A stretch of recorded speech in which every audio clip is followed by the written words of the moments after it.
First and foremost, thank you for tuning in, even if it's for 5 seconds or 5 minutes or the entirety of the video. I appreciate it. And hopefully you leave here with something.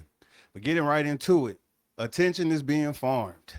Social media mixed with gullibility is a dangerous combination. Not because social media automatically makes a person gullible, and not because intelligence automatically protects someone from manipulation. The danger is that human psychology entered an environment capable of studying it at scale. Our attention can be measured, our pauses can be measured, our anger, our curiosity. A platform can learn that one subject keeps a particular person watching longer than another subject. And it does not need to know whether the subject is making the person wiser, healthier, calmer, wealthier, more informed, or more capable. It only needs to know, did you stay? And somewhere along the way, a tool people were supposed to use began training some of its users instead. That distinction matters. I'm not arguing that technology is evil. I'm not arguing that social media ruins every person who touches it. It's a tool. Both are tools. Technology is a tool and social media are tools. I'm arguing that when a system designed around engagement meets human beings who do not understand how easily attention, emotion, identity, belonging, and repetition can influence perception, we have created an environment worth examining. From the judge's bench, not from the judge's bench, from the observer's chair, but because attention is being farmed at a scale humanity has never experienced before, and it is difficult to explain farming to the crop when the crop believes it is simply being entertained.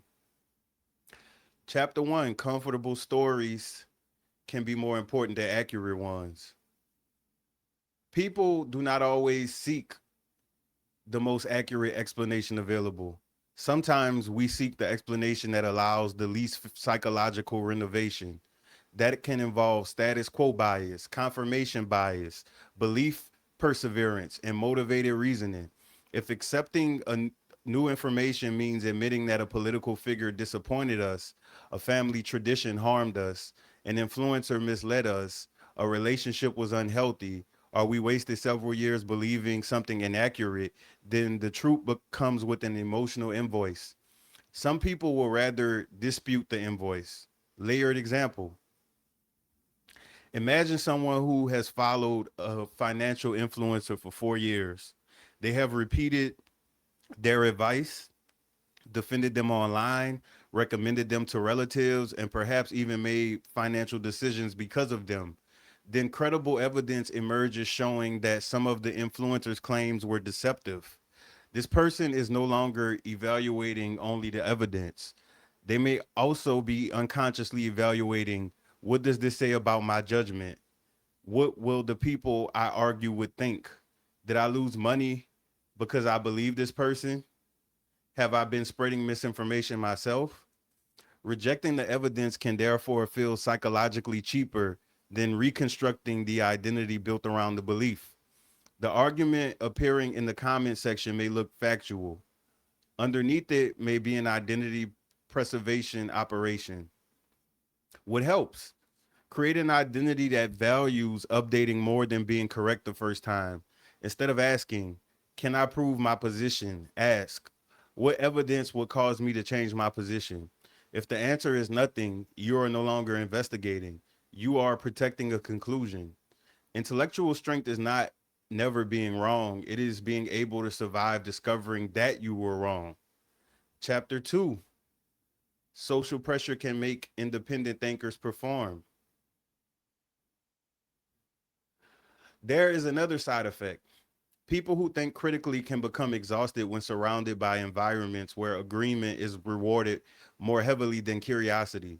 Some eventually conform. They laugh at what they do not find funny, pretend to agree with opinions they have not reached independently, repeat slogans because explaining their actual position requires 20 minutes and the room only has patience for 20 seconds. Other people retreat. That was closer to my response. I eventually deleted traditional social media and retreated further into my own inner world. Neither response should automatically be interpreted as weakness. Sometimes conformity is social survival. Sometimes withdrawal is psychological conservation. But neither should have to become permanent. For example, picture a workplace where six coworkers share the same strong opinion about a controversial public event. A seventh employee has actually read the original report and realizes the situation is substantially more complicated. They can challenge the group and risk becoming that person. They can pretend to agree and spend the afternoon irritated with themselves, or they can remain silent. After enough experiences like that, silence becomes wiser. Eventually, the group concludes that everyone agrees because the people who disagree stop speaking. Now, conformity has manufactured evidence for itself. What could help in them situations? Build environments where disagreement does not automatically mean hostility. For the individual, seek people capable of saying, I disagree with you, but keep going. That sentence is intellectual oxygen, and learn the difference between isolation and selective solitude. Solitude should restore your ability to engage in life. It should not become a bunker protecting you from every person who thinks differently.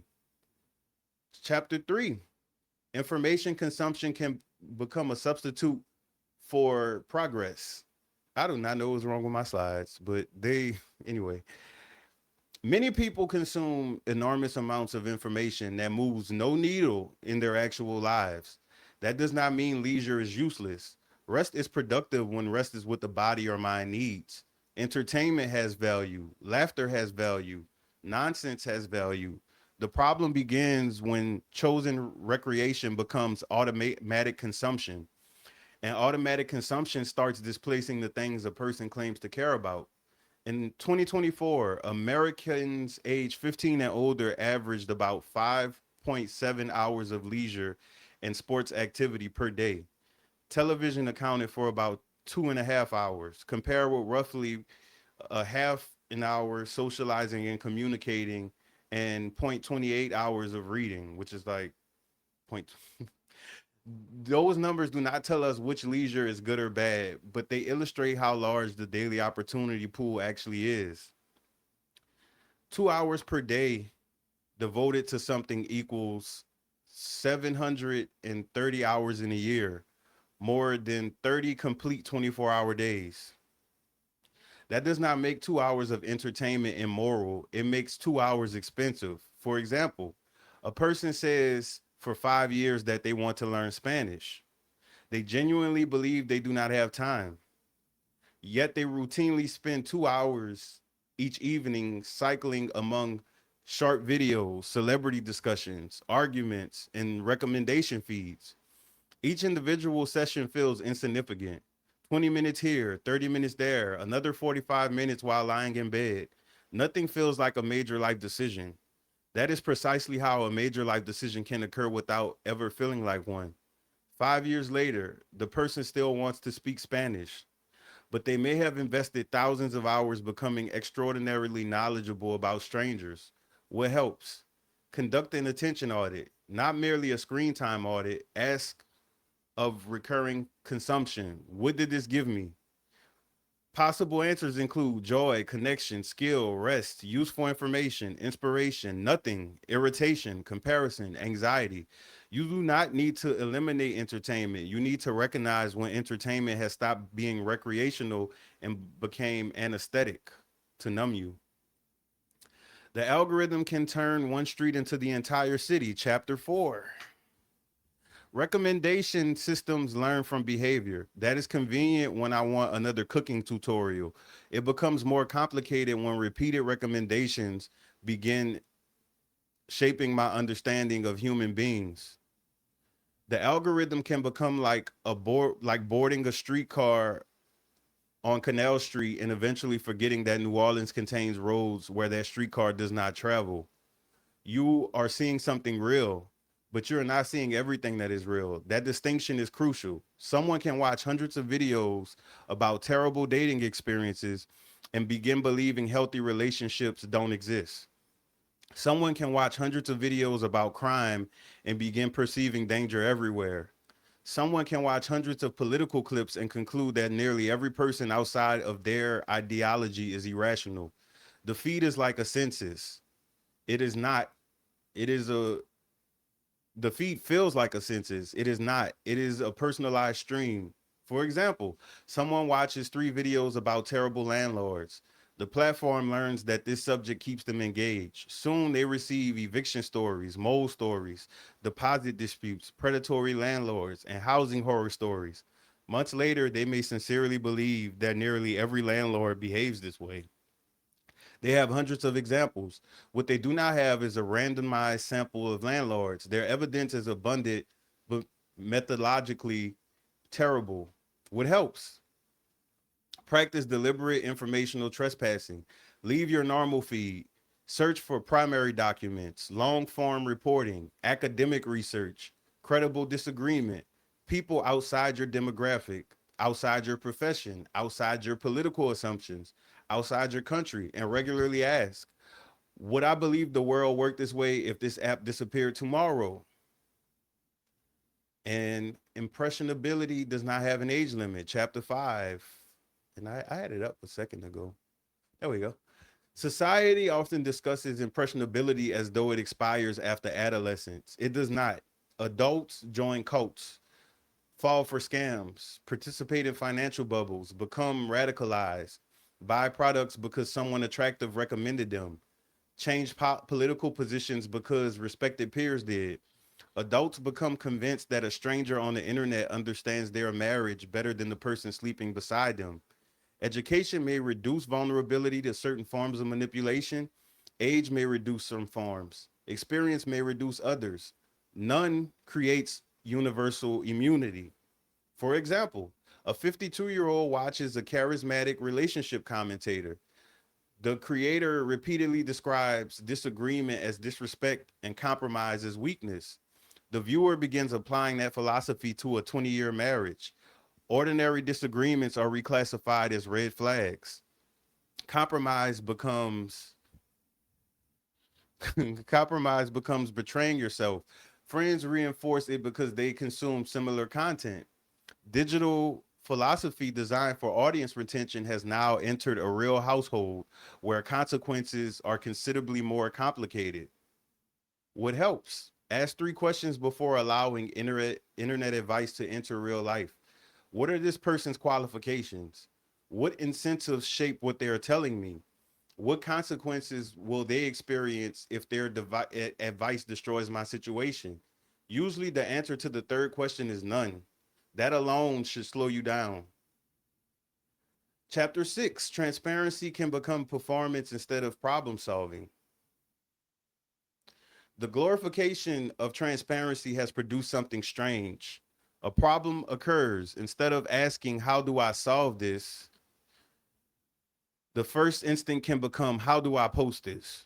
Public expression can absolutely bring support, accountability, and community. However, there's the problem is when narration replaces action. A person can become highly skilled at explaining their problems while remaining poorly practiced at solving them. For example, someone walks outside and finds a flat tire. The post goes up immediately. The devil is busy. Someone does not want me to win. Every time I start saving money, something happens. Maybe, but perhaps there was construction debris 3 blocks away. Maybe the tire was already near the end of its usable life. Maybe the pressure had been low for weeks. Maybe the person drove through an area notorious for road debris. Or maybe it was really random. The emotional interpretation arrived before the mechanical investigation. That matters because explanation influences behavior. If the devil caused the tire, there is little to learn. If neglected maintenance contributed to it, there is. What helps? Use a problem first protocol. What happened? What are the plausible causes?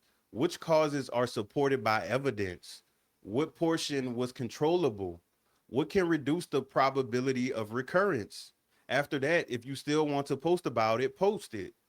Turn transparency into documentation of growth rather than permanent broadcasting of distress. Chapter 7,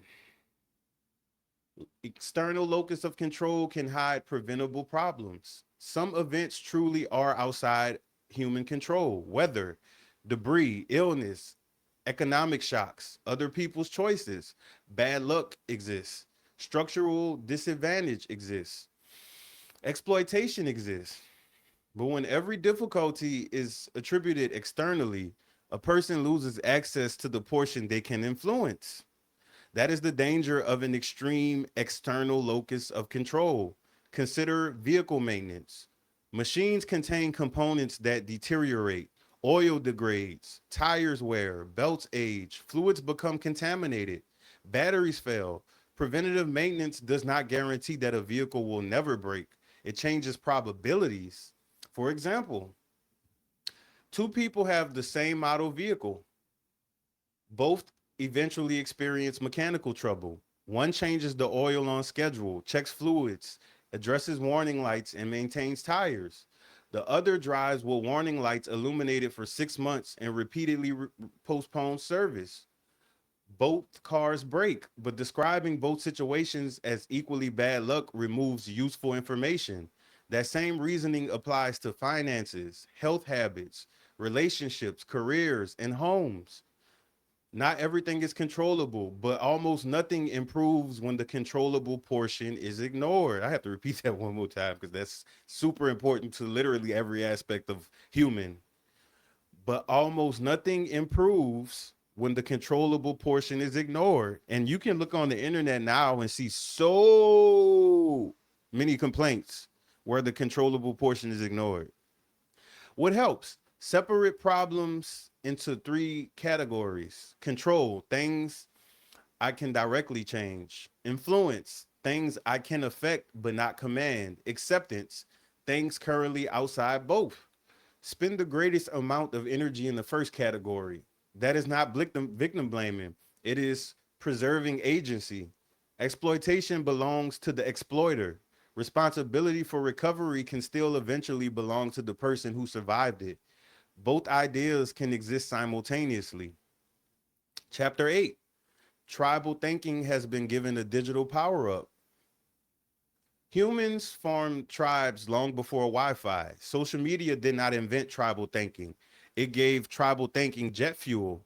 A person can now download an ideology from strangers they may never meet and adopt not only the beliefs, but the enemies that accompany them: race, gender, politics, religion, dating, parenting, lifestyle, generations, professions, cities. Almost any identifier can be transformed from a description into a military uniform. Once identity fusion occurs, criticism of the group can feel like criticism of the self. Now information becomes harder to evaluate independently. Layered example: someone joins an online community built around a legitimate shared frustration. At first, the group provides useful support. Over time, the highest engagement posts become increasingly hostile towards an opposing group, aka us versus them. Nuance receives fewer reactions. First of all, think of every big group you know online. Think of any stand group, politic group, political group, racial group, income bracket group. There's always a us and then there's a them. For every group that you can identify, that's the us. And I bet you find multiple thems, at least one, minimum one them that they beefing with, and that's what keeps them together. And that's why when groups don't have, like, if people around you in your life, they'll fight for you. They'll physically fight for you, like fight other people for you. But notice how when there's no enemies around, you don't have no support from those people, because some people are only knowing how to attack when it's a outside enemy. They don't know how to give in group support. Nuance receives fewer reactions. Anger receives thousands. Eventually, members begin policing one another. Questioning one claim is interpreted as defending the enemy. The person entered seeking support. They eventually inherited an entire worldview. Dangerous. So dangerous. What helps? Maintain identities that are descriptive rather than totalizing. I can belong to a group without outsourcing my judgment to it. I can love a community without pretending its members are incapable of wrongdoing. I can criticize someone who resembles me. I can defend someone who does not. A healthy identity should tell you something about yourself. It should not tell you what you are forbidden to think. Outrage is an extremely efficient battery. Chapter 9. Attention is valuable, hence this video. Strong emotion captures attention. Therefore, strong emotion has economic value. This does not require a conspiracy. It is an incentive problem.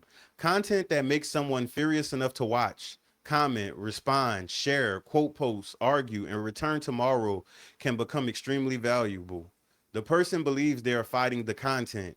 From the platform's perspective, they may be feeding it. For example, someone hates a particular commentator.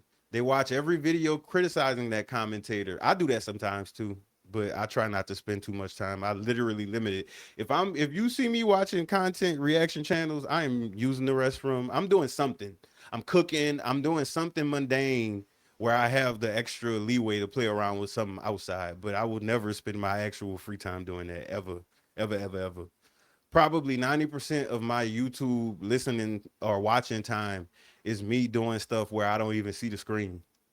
Unless it's something, like I said, cooking or something where the device could be sat down. But that doesn't make me any different or any better than anyone, because once upon a time, I mindlessly did all of these things I discussed. That's how I'm able to speak on it with such conviction, because it was a part of my life once upon a time. They enter every comment section. They share clips saying, "Look at this foolishness." They search the person's name every morning. Emotionally, they are an opponent. Behaviorally, they may be one of the creator's most dependable audience members. Their anger has become recurring engagement. They're powering the machine they dislike. And also, too, it helps if you are identifying negative behaviors, like if the person is showing addiction, abuse, things like that, because your audience can learn from that. So if it's a learning opportunity, that's different. I mean, really, at the end of the day, people are free to do whatever they want. But just look at your life and see how much of it is from doing what you want. That's all. What helps? Learn the most underrated online response. Disinterest. Not every bad opinion needs opposition. Not every stranger deserves correction. Not every provocation requires a rebuttal. Before interacting, ask, will my engagement reduce the reach of this idea or help distribute it? Sometimes silence is not surrender. Sometimes silence is refusing to clock in for free. Chapter 10, social media creates a choir for human blind spots. People have always found it easier to recognize dysfunction in others than in themselves. Social media can now place thousands of people with the same blind spot in the same room. Agreement then begins feeling like evidence, but a choir can sing the wrong note in perfect harmony. For example, a creator posts, "Friends always abandon me when I stop reaching out first." Thousands reply, "Same. That is why I trust no one. People are fake." But perhaps a portion of those people rarely ask about their friends. Perhaps some cancel plans repeatedly. Perhaps some only call during crises. Perhaps others mistake constant contact for intimacy. The comment section may diagnose bad friends while containing very little self examination. The shared experience is real. The shared interpretation may still be incomplete. What helps? Apply your criticism symmetrically. If dishonesty bothers you in another group, examine dishonesty in your own. If entitlement bothers you in dating partners, inspect your own expectations. If emotional immaturity frustrates you in relatives, examine how you behave when angry. Self awareness begins when the microscope rotates. Chapter 11, parasocial loyalty can become stronger than real world loyalty. One of the stranger developments of the internet age is watching people damage relationships with people they actually know over people who they do not know exist. I need to have a victim fund for that, because I would be the first recipient. It hurt a little bit back then, but I mean, once you start realizing certain things about situations, and especially the dynamic the situations were created on, like for me, them types of friendships were not created on solid ground. They were created on very superficial, very limited edition connections. So I'll leave that because I want to get this done as soon as possible. I'm trying to get away from our videos naturally, but we'll see. Neighbors, friends, partners, relatives, coworkers, people who could help you when your tire goes flat, people who could drive you to the hospital, people who know your middle name. And the conflict is sometimes over a politician, celebrity, influencer, musician, or public figure who would walk directly past both parties at the airport. That should make us think. Layered example. Two siblings have loved one another for 30 years. They survived deaths, hurricanes, breakups, and financial problems together. Then they become immersed in opposing political ecosystems. Every disagreement now arrives carrying the emotional weight of hundreds of hours of online content. Eventually, one begins viewing the other less as a sibling and more as a representative of those people. A digital tribe has overwritten a real relationship. What helps? Before sacrificing a relationship over a public figure, ask, does this disagreement affect how this person actually treats human beings in real life? Some disagreements absolutely reveal incompatible values, others do not. Learn the difference. Do not give a stranger with the microphone more influence over your household than the people living inside it. Chapter 12, we keep repeating the whistleblower cycle.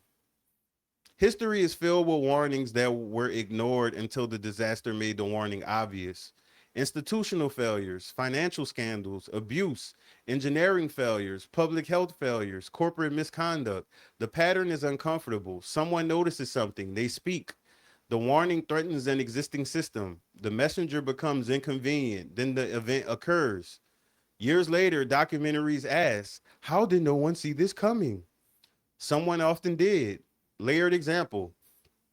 Imagine an employee repeatedly documenting a safety problem. Management considers the employee difficult because correcting the problem would delay production. Coworkers avoid supporting them because they don't want trouble. Nothing catastrophic happens for months. That absence becomes interpreted as proof the warning was exaggerated. Then the failure happens. Afterward, the same documentation that made the employee dramatic becomes evidence that the disaster was foreseeable. I actually experienced this in real life. That's funny. What helps? Build cultures that separate. This information makes me uncomfortable from this information is incorrect. Reward credible dissent. Document warnings. Protect legitimate whistleblowers. And personally, do not require catastrophe before becoming willing to investigate an inconvenient claim. Chapter 13. Tribal control is strongest when leaving has a social price. Some belief systems are not maintained primarily by evidence.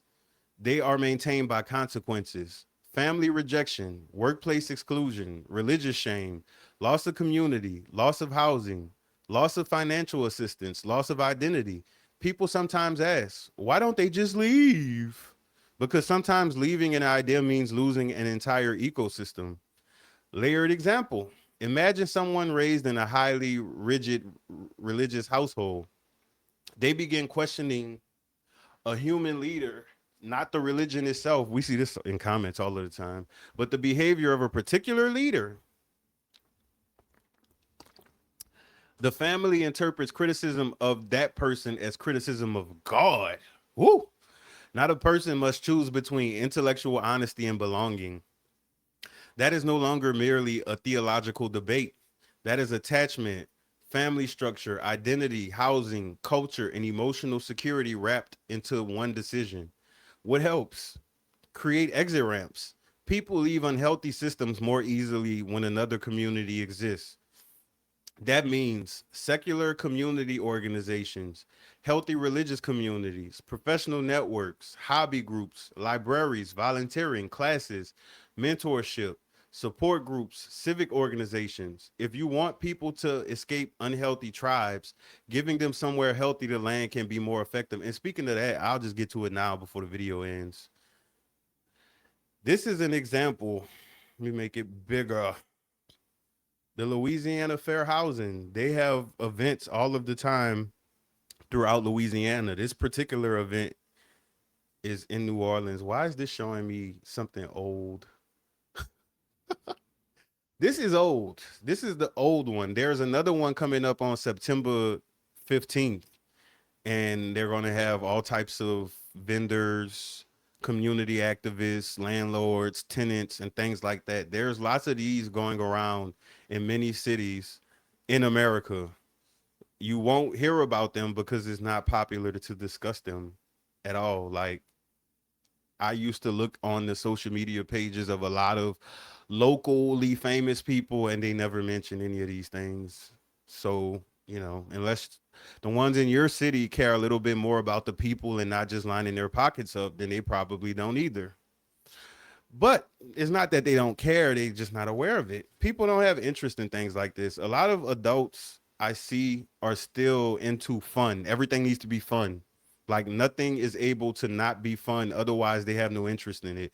And any type of responsibility is getting old or whatever. Anyway, chapter 14. The danger, authority figures can reproduce the same loop. The danger becomes greater when parents, managers, teachers, clergy, and other authority figures become trapped inside the same emotional algorithms. Children learn regulation from watching regulation. Employees learn workplace norms from management. Students learn intellectual behavior from teachers. People do not only inherit beliefs, they inherit ways of processing beliefs. For example, a parent receives alarming information online. Instead of verifying it, they immediately become frightened, repeat it at dinner, and tell their children that another group is dangerous. Years of this teach more than the particular belief. The child learns a process: emotion, certainty, repetition, tribal reinforcement. Even if the child later rejects the parent's conclusions, they may unknowingly retain the parent's methods. What helps? Teach process before position. Show young people how to verify information, how to say I don't know, how to change a belief, how to distinguish evidence from testimony, how algorithms work, how advertising works, how emotional manipulation works. One of the strongest things an authority figure can say is, I believe that before, new information changed my mind. That models intellectual adulthood. And I, in my previous videos, covered this in many different aspects and angles in case you are interested in those things. All is not lost. Chapter 15.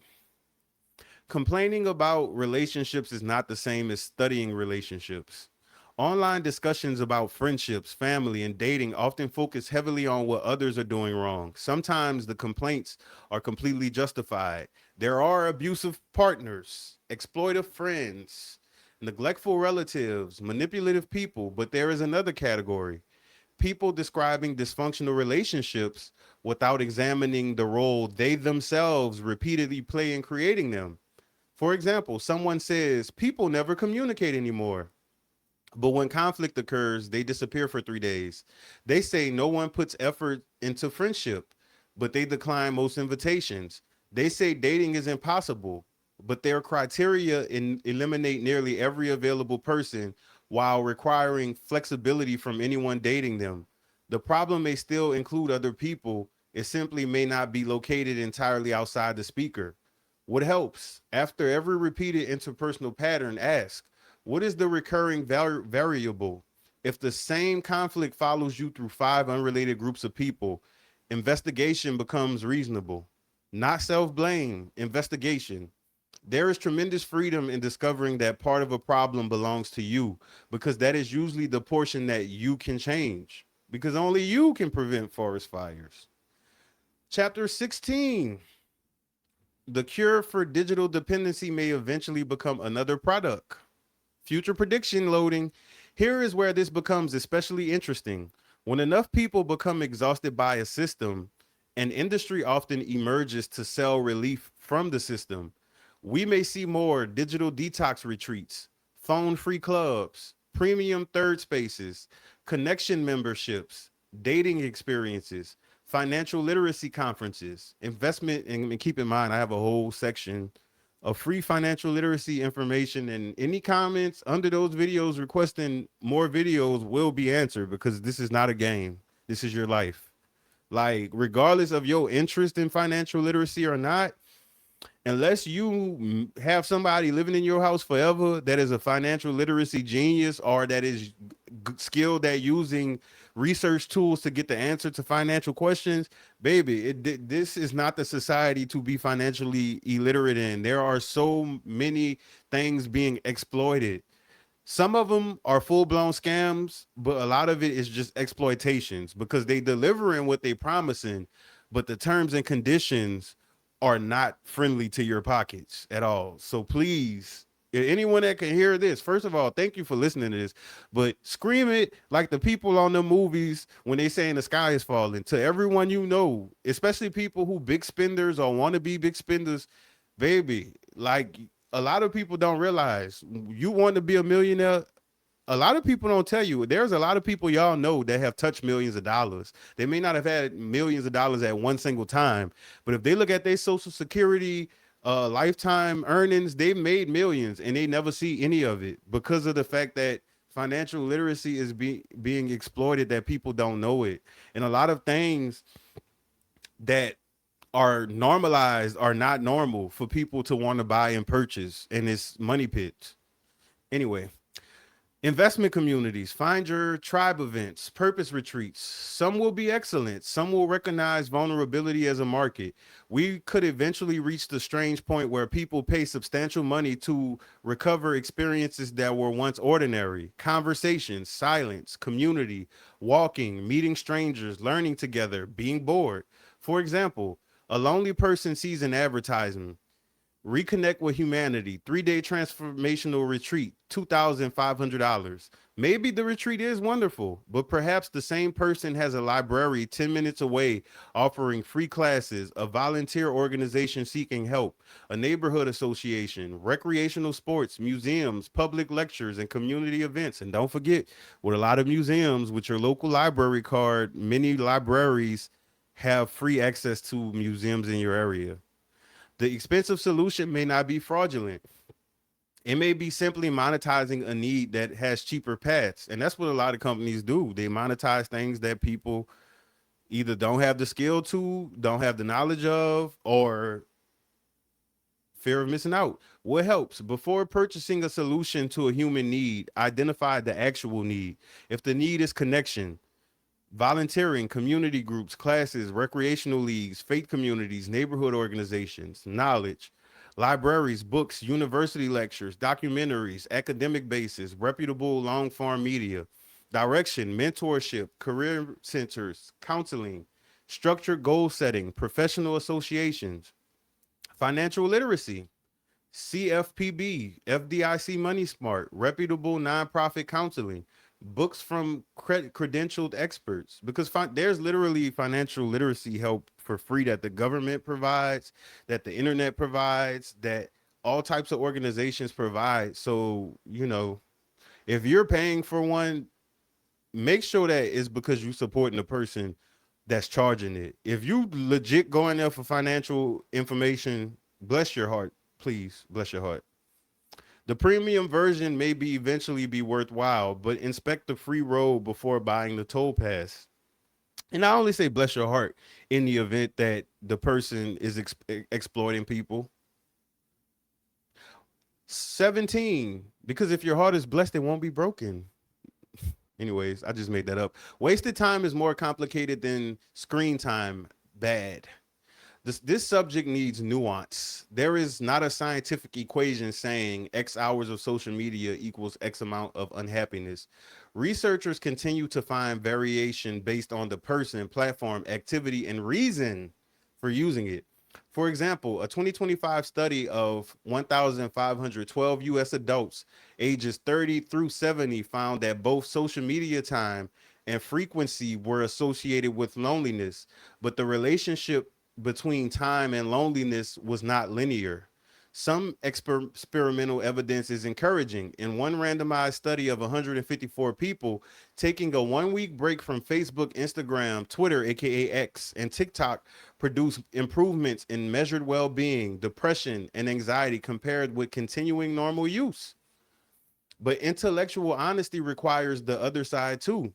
A more recent systematic review and meta-analysis covering 10 studies and 4,674 participants found no significant average improvement in positive affect, negative affect, or life satisfaction from temporary social media abstinence alone.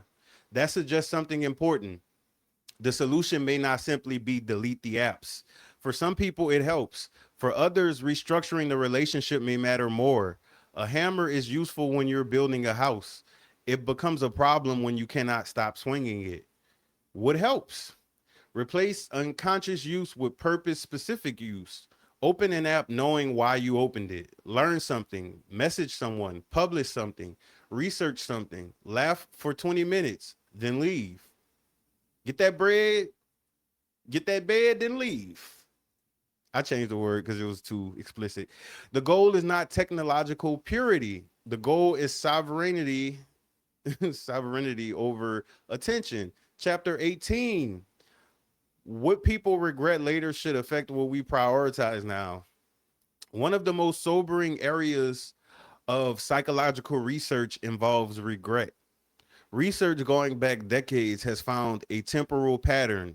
Actions may hurt more immediately, but inaction tends to become more prominent regrets over long periods of time. A study of 3,917 adults between 40 and 85 found recurring regret themes involving mistakes and poor decisions, difficult periods, social relationships, and missed educational opportunities. Only 14% reported no spontaneously recalled regret. And another study involving 228 adults ages 79 through 98 found that common regrets included things they had not done, loss of loved ones, and health related issues. More frequent regret was associated with poorer health and lower life satisfaction. Another body of work found regret intensity particularly relevant to quality of life among older adults, while having meaningful future goals could be protective. That should not frighten younger people. It should liberate you to freedom, because some future regrets are being constructed today in increments too small to notice. Baby, I do not want to see the regrets for the people my age who've been on social media since MySpace and had never had a day free of the internet.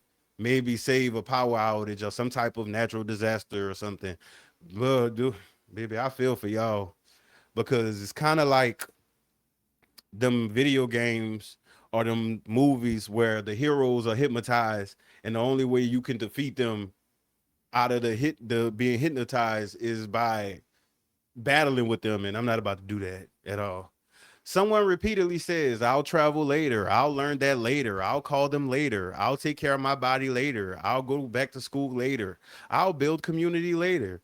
No individual postponement seems catastrophic. Then 20 years behave exactly as 20 years always behave. They pass. I know someone right now who blames their regrets on the people in their life when the people in their life never even stopped them from pursuing those things. They proactively chose not to do those things and blamed it on the people at that time. And then the people looked at them like, hey, we not stopping you. Go right ahead. And then they claim, oh, I'm gonna wait till this time. And now fast forward in the future is woulda, coulda, shoulda. What helps? Ask yourself periodically, what will future me wish present me had begun? I will save y'all the time. If it comes to anything regarding mobility, hips, knees, everything else, baby, you will regret. If you someone right now in your years, you're not stretching, you don't drink enough water, you don't get enough sleep, if you live to be a age where your body start finally breaking down, if it ain't already done so, and you in denial of it and just blaming age, and it's not really age, especially if you between the ages of 30 and 50, baby, it's not age that's doing some of those things. Some of those things are things that you're doing. Now, I'm not talking about terminal illnesses because I am not a doctor. I'm talking about physical ailments because I was in physical therapy with many people that were older than me and telling me all of the things that they did not do in their younger years and how that is why they are there now. Shout out to them for taking responsibility because it made they progress. But yeah, so I mean, good luck though. Then make the first version embarrassingly small. Read 5 pages, walk 15 minutes, call one person, take one class, save $20, apply once. Progress does not require a dramatic transformation montage.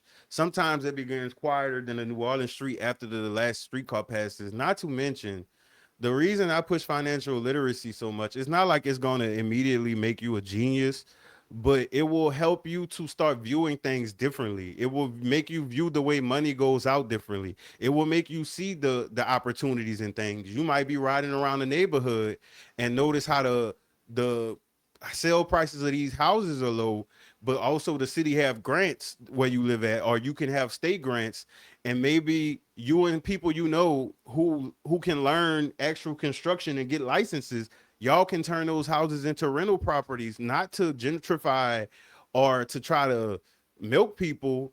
Keep the rent price a decent amount, progressively raise it with the market, but also have rules in those rentals that can make that neighborhood a better neighborhood. Not only that, you could either continue renting, or after all of that, you will be to raise the property value up because the neighborhood is a safer place due to the fact that you're not allowing certain people with certain types of things going on. Like if a person is up here having the DV every other day, then no, that's gonna bring the neighborhood down. Or if a person is up here having 20 cars in a 2-car driveway, no, that's going to upset people around you and make people not live there. And the only people who going to live there is the people just like the 20-car people in the 2-car driveway. So, and that's just one example. There's many examples, but I'm pressed for time. Dang, 45. Oh well. 19, connection is not the enemy. Counterfeit connection is. Humans need one another. As much as I don't like to admit that, it's true. That is not weakness. Social connection has measurable associations with health. The U.S. Surgeon General's social connection resource cite research associating social isolation with a 29% risk of premature mortality, poor social relationship with a 29% risk of heart disease, and 32% increased risk of stroke, and chronic loneliness, social isolation in older adults with roughly a 50% higher risk of developing dementia. So the answer to dysfunctional digital connection cannot simply be isolation. The better question is, what kind of connection are we building? A person can have 40,000 followers and no one to drive them home after surgery. They do have medical transportation. That's what I use. Another person can have 4 friends and possess extraordinarily social wealth. The number is not the relationship. Healthier replacements. If you want connection, prioritize repeated physical environments where the same people appear over time. If you want community, contribute to something rather than merely attending it. If you want knowledge, move from short form explanations towards books, primary sources, and long form experts. If you want direction, find mentors and institutions with accountability, not merely charismatic personalities. If you want entertainment, enjoy entertainment consciously. If you want rest, rest without needing stimulation every second. If you want belonging, do not confuse agreement with belonging. Some of the healthiest people you will meet will occasionally tell you that were wrong. 20, the hope the crop can walk out of the field. This is the part I do not want people to miss. I mean, it's a long video, so if you made it here, then you didn't miss a lot anyway. I do not study these behaviors from a place of shame. Exploitation belongs morally to the exploiter. If someone engineered a system specifically to capture human vulnerabilities, recognizing that vulnerability should not become another reason to humiliate the person affected by it. But once we recognize the machinery, we gain options, and that is where responsibility returns. You can turn notifications off. You can remove apps, limit them, use chronological feeds where available, read books again, sit somewhere without touching your phone. I'm gonna skip that one. Volunteer, learn a trade, learn another language, learn your own city's history, understand your finances, learn basic law, study psychology, walk through a museum, repair something, grow something, build something, disagree with your tribe, change your mind. Admit that something you believed 5 years ago no longer survives examination, and you can reclaim boredom, because boredom is sometimes the little stretch of swamp between simulation and imagination. We keep trying to drain it. Maybe everything growing there was not useless. Human beings have discovered extraordinary things about this world. We have mapped galaxies, decoded genomes, built libraries containing centuries of thought. developed medicine, mapped oceans, documented civilizations, created music that outlived the people who wrote it, and somehow a device capable of accessing much of humanity's accumulated knowledge can spend 4 hours showing a person strangers arguing in a parking lot. That is not because the device possesses more power than the human being. It is because attention without intention becomes available for purchase. So this is not a message telling people to disappear from technology. It is an invitation to become more deliberate inside it. Use the internet. Do not let the internet use every available piece of you. Enjoy the parade. Just remember you still have a house to go home after it passes, because attention is being farmed, but the crop is not actually a crop. It is a human being, and human beings can learn that there is a fence. Human beings can find the gate. Human beings can walk out. And also, as a human being, learning these things about yourself makes you more safe in situations, because if you are able to look at your spending and see that you spent more on this day, but then you remember that day and remember that that was a bad day, then you know that you're more prone to emotional spending. Or if you look at the things you eat and you realize that when you're sad or when you feel alone, or maybe you created a ritual in your brain that became a pattern and a program that automatically runs on its own. As soon as you come through the door, you immediately pop out a Snickers or something. Learning those things about yourself makes you more safe in the world, because then you know what your limits are, and you can change your limits in some situations. Some situations you may not be able to change it, but at least you learn that. You're able to look at the way you were raised and compare yourself to your parents and notice that you don't act like them directly, but some of their mindsets and some of their habits have manifested in you in a different way. Like, the more you learn about yourself, that's the better you are, because then you're able to not be gaslit by people when a person is telling you something that you know for a fact is not a part of your personality, or people trying to sell you things that you know for a fact is not real because you did your research, and not necessarily having to do research like a research paper, just doing some quick fact checks on certain things, because a lot of things that people exploit and scam are things that can be found within seconds. That's why a lot of people who use exploitation and scams rush you, because rushing you prevents the window of you finding out that the information is false. But that's it for this video.